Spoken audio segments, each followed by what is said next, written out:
മതമാണ് മതമാണ് മതമാണ് സർവവും എന്ന് പ്രസംഗിച്ചയാൾക്ക് സീറ്റ് കൊടുത്തപ്പോൾ അദ്ദേഹം മതേതരവാദി.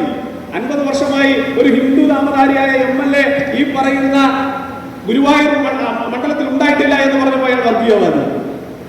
SDPIയുടെ വോട്ട് വാങ്ങുമെന്ന് ഒരു ഉറപ്പുമില്ലാതെ നെഞ്ചു നിവർത്തുന്നെന്ന് പറഞ്ഞ വി ശിവൻകുട്ടി എന്ന് പറയുന്ന കമ്മ്യൂണിസ്റ്റുകാരൻ, അയാൾ ആരാണ്? മതേതരവാദി.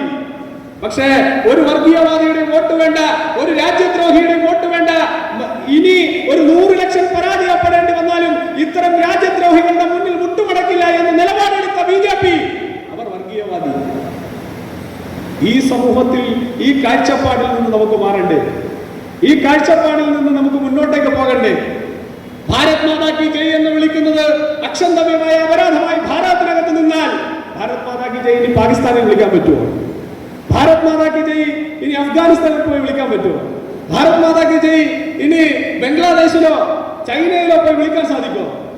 ഭാരത് മാതാ കി ജയ് വിളിക്കേണ്ടത് ഭാരതത്തിലാണ്. അത് ഭാരതത്തിന്റെ സ്വത്വബോധത്തിന്റെ കൂടി ഭാഗമാണ് എന്ന് നമുക്ക് പറയാനുള്ള തന്റെ ഇടം എന്തുണ്ടാവുന്നോ അന്നേ ഇത്തരത്തിലുള്ള പൊളിറ്റിക്കൽ ജിഹാദിസം നമുക്ക് അവസാനിപ്പിക്കാൻ സാധിക്കൂ.